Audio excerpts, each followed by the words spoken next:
What's good, y'all? This is Master Ace, Brooklyn, New York.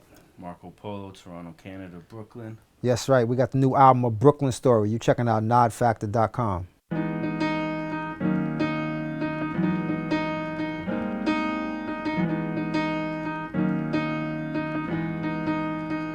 The sound of Brooklyn. We gets down in Brooklyn. The year was either '03 or beginning of '04. I was at a studio called The Cutting Room. I was working on some music, and this skinny white kid came up to me and was like, "Yo, I do beats. Can you take my CD?" And I was like, "Okay, cool." And I took it and bounced. And back then, you know, it was different. I would listen to everything. Like, dudes would give me CDs all the time, and I would go home, and I would give, like, I put each beat on. I'll go through maybe like 10. I'll listen to at least the first, minute and a half of the beat. And depending on, after the first 3 or 4, if I wasn't feeling it, then I'll, toss it. But I'm listening to it, I'm like, yo, this kid actually know how to program some drums. And drums is key to everything. Like, spitting, the feel of the drums got to be right. And it had been so many CDs that I had been listening to over that time period the drums were terrible. Like, I was like, this kid got something. There's nothing on this CD that I'm messing with, but I want to hear more. So I emailed him. He had his email on there. I said, yo, send me more beats. He sent me more beats. I have my pager number on there. Or whatever it was. And so he sent me more joints. And that next batch of joints that he sent me had records that we wound up actually doing together. Nostalgia, this joint called Do It Man, and a song on this new album as well. That far back. Yeah. It's probably for Do It Man. So for A Long Hot Summer, I did a joint called Do It Man, which is one of the beats he's talking about, and I went to the studio with him. And Big Noid was there as well. And he recorded his verse, right? Yeah, he recorded his verse. He actually, Alchemist brought him through. That's dope. Big Noid recorded his joint, and that was our first time, like, recording together. Yeah. Hope I don't get shot today, cause I heard some niggas letting off rounds like a block away. It's like walking through Vietnam, surrounded by Americans and dressed like the Viet Cong. See that kid? I was probably nervous, but it was a dope experience. Noid wrote his verse, and that was the first time we officially were in the studio. As far as I remember, I just probably spectated and kept my mouth shut. You know what I'm saying? Which is much different than how I am now. But at that time, I was probably just so excited to, be in a session with Ace. And then Noid was there too, who I was a fan of, and just watching the whole process. It was new to me being in the studio with the mixing board and doing drops. So it was dope. Love to hear the story again and again of how it all got started from beginning to end. When cats used to run in a pack and slaughter the rooftop, Union Square, and the Latin Quarter. We probably recorded Nostalgia shortly after Do It Man. And I stashed it for what I thought at the time was just going to be a 12-inch. Back when Fat Beats was still around, the retail store were doing 12 inches. It was going to be that and another joint. And then it kind of turned into an album, which became Port Authority. And it made its way into that record, which is crazy. And yeah, I can't even find the original beat for Nostalgia. I've looked for it like 1,000 times. But yeah, it was supposed to be a 12-inch and ended up being the B-side to the first 12-inch for Port Authority, and we did the video, and hands down, that became the most popular song I've ever done. Summertime, music in the park. We can do this in the dark. We don't even need no street lights. We bright. Look how we all shine. We all trying to live, so we all grind. Well, I remember Marco sending me, because he would send me beats for the album, like batches at a time, and I would always let him know, this one, hold on to this one. This is me right here. This is me. I don't know what I'm writing to it, but this is me. He's like, all right. He would set it aside. And I listened to that beat for probably 2 months. I wrote nothing. I just kept listening to it. And I was trying to figure out what, I usually let the beat speak to me and tell me what song should be written to it. And so 2 months just listening to that beat and other beats. But every time that joint came back on, it was something about it it felt like a Spike Lee joint. If that makes sense. It just felt like a Spike Lee joint. And so that put me in that mind state. And so I just started writing about, my borough. And before I wrote it, I was like hesitant because like, man, there's been a million songs written about Brooklyn. But then I started to like, I was actually on YouTube looking at some of the songs about Brooklyn with that title. And all the songs was about gun clapping and robbing and drug dealing and slinging and shooting. And I was like, I want to write a song that has some beauty, talks about the beauty of Brooklyn. And so that beat spoke to me, and that's what I wrote. No. I would love to clarify, because a lot of people in the early comments for Brooklyn have thought that I sampled Robert Glasper.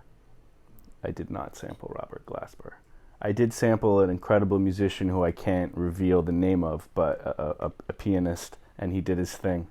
And yeah, he's an unknown guy, and hopefully I should probably hit him up, because it was a Probably. well, no, but to be fair, it was a kit that I bought. You know what I'm saying? So one of those royalty-free joints, which I was hesitant of using, but it was perfect. It was perfect. So yeah, it's not Robert Glasper. Honestly, I was hating on it because I was like, oh man, but it's just a new way to dig. Now you're digging online with incredible musicians, and you have an opportunity to pay a fee and then never have to worry about it again. So it's kind of perfect. And now we have a single that is fully licensable. BROOKLYN, BROOKLYN.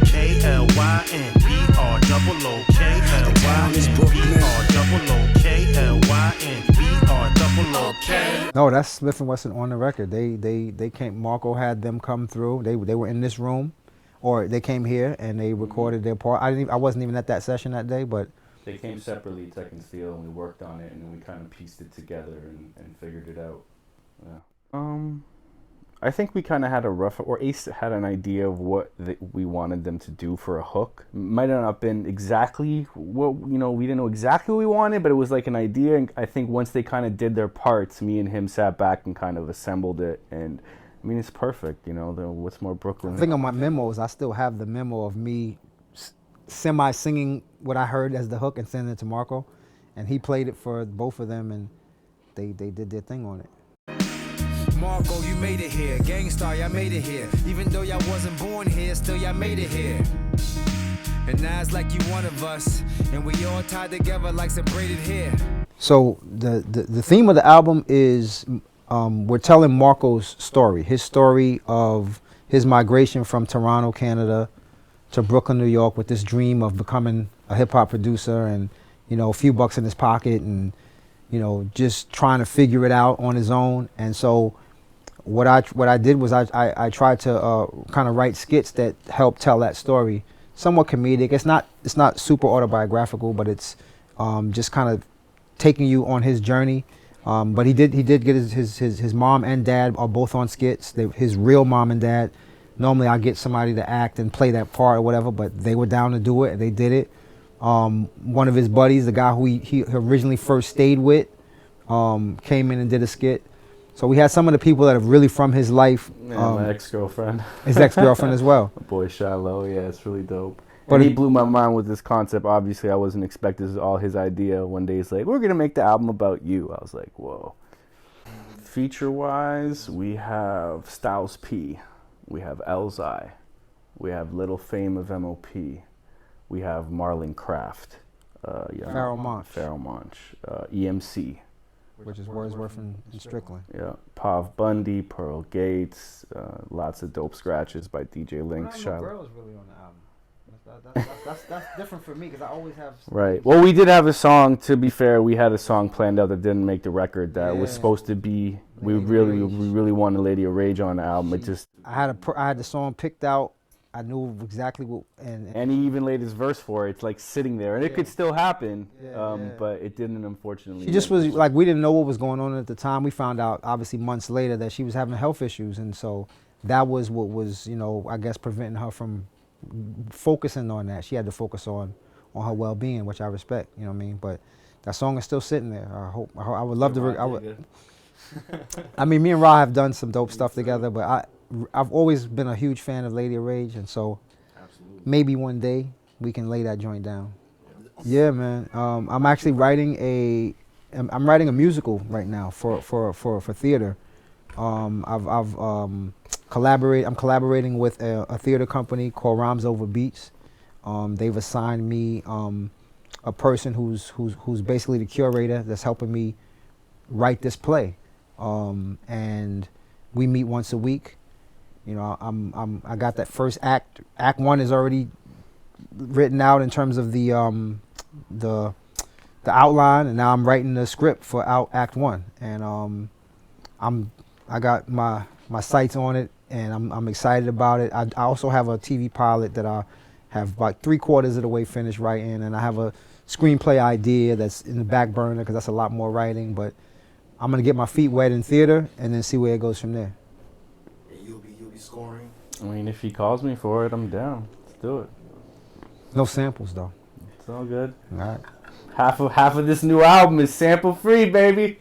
Is that new? That's not new territory for you, though. No, it's not new territory. I mean, you came through to watch me do the Brooklyn Nets joint, which is, I mean, it really all is still sampling for me. It's just sampling shit that I can't get sued for because it's royalty free or I know what it is, and so it's great. I'm such a fan of the game that I'm sick of the same. So I go back in the archives and listen to Kane. What?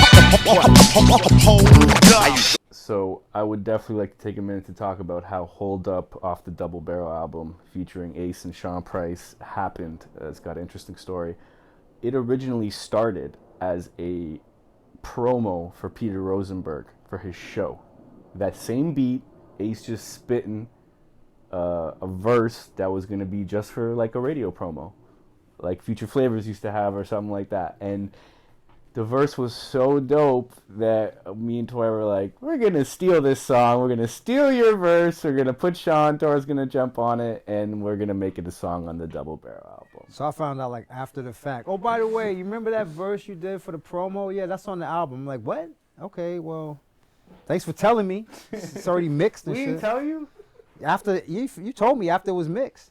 I feel like that's foul. But I feel like I would never do that. But the great thing about that is that Sean Price, you know what I'm saying, that was the only other time that I got to collaborate with Sean Price other than EMC. So that worked out. I'm glad you did that. That's okay. Yeah. That's what's up. I love that song too. So shouts to my cat Misha. Unless I had picked her up, she would have kept making noise. So this had to happen. Misha's family, she's not factored. Famous. Cats and crates. Cats and crates. Is that an Instagram page? Yeah, she got like 2,000 followers. She's crazy. Cats and crates. Yep. All of the territories we conquer: South Africa, Pakistan, Sri Lanka, Istanbul, Brisbane, Budapest. Yup, all around the world he's saying you the best. Words is on the hook. Yeah, that was under the radar song that we had done for our boy Russell Peters, incredibly funny comedian from Canada, and he wanted a song for one of his new DVDs. I'm pretty sure it was the Green Card Tour. And so we did the song for him. We shot a video, and it kind of was like a promotional item for that comedy special. But in my heart though, I do believe that if you put out more love than you receive, it's bound to come back around eventually. And that'll be the day when y'all mention me. Yep, that was on Port Authority too, with AG, Postonus, and Dion Jenkins sang the hook, which was another dope track. So when I did my verse to Glory, which I love that beat, but there was no set plan on who else was going to be on the record. I was just doing a verse. I had no idea for a hook, and because it was his project, that's up to you. You got to figure all of that out. And he found AG, who killed it and did the chorus, and Pasta Noose, and it turned out to be a really dope record. Once more for a chosen few. We came here to do what we supposed to do. Spread the word, or be telling a friend, yell it now, then you yell it again. Once more. Yeah, Marco produced a joint called Once More on the very first EMC album, which is one of the really dope cuts that was on that album. Just a real nice album cut. We performed it too a lot. So those were all the collaborations that we've done, and now we got a whole 14-song LP of Breukelen Story, November 9th.